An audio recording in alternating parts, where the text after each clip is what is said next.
বাংলাদেশের মিডিয়াতে ইরানের হামলা টামলা নিয়ে অনেক সমালোচনা হয়। তার ভিতরে অন্যতম একটা সমালোচনা হচ্ছে যে ইরান এই খালি ঘাঁটি আর কি, এই ঘাঁটিতে কিছু নাই, বিমান টিমান নাই, মিলিয়ন ডলারের কোনো ক্ষেপণাস্ত্রও নাই, সেখানে হামলা চালাইতেছে ফাঁকা ঘাঁটিতে।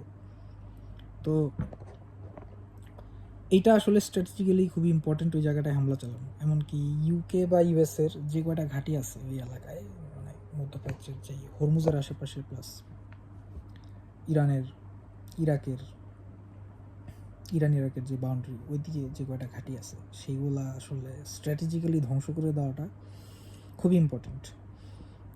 তার চেয়েও বেশি ইম্পর্টেন্ট হচ্ছে গিয়ে প্রত্যেকটা ঘাঁটির রানওয়েকে অচল করে দেওয়া।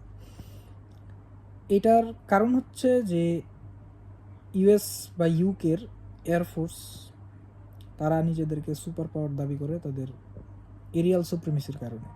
সো এরিয়াল ক্যাপাসিটিটা যদি নষ্ট করে দেওয়া যায় তাহলে তাদের এয়ারফোর্স যদি ফাংশন না করতে পারে, ওই ল্যান্ডে নেমে আসলে তারা যুদ্ধ করার মতো দেশ না। এবং ধারণা করা যায় তাদের সোলজার যারা আছে, তাদের যে সৈন্যবাহিনী, তারা আসলে অতটা সাহসের সাথে এই মাটিতে নেমে ইরানের মতো দেশ বা যে কোনো মুসলিম দেশে আসলে যুদ্ধ করার মতো ক্যাপাসিটি রাখে না, যেটা আমার মনে হয়।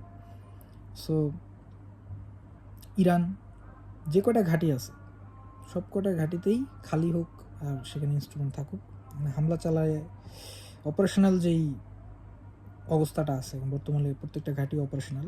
তো এই প্রত্যেকটা ঘাঁটির অ্যাটলিস্ট রানওয়েটা অচল করে দেওয়া এবং কিছু স্ট্র্যাটেজিক ক্ষতি করা, যেমন ঘাঁটিগুলোর রিফুয়েলিং সেন্টার আছে, তারপর ঘাঁটির রেডার সিস্টেম আছে, এইগুলাকে অচল করে দেওয়াটা খুব ইম্পর্টেন্ট।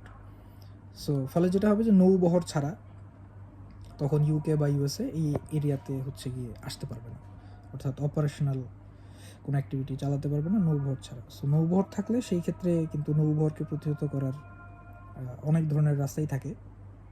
বাট একটা বেজ, যে বেজের রানওয়েটাকে খুব স্মুথলি ইউজ করা যাচ্ছে, সেটাকে রেখে দিলে এই এরিয়াতে প্রলংড কনফ্লিক্টে ইরান আসলে পিছিয়ে পড়ার সম্ভাবনা রয়েছে।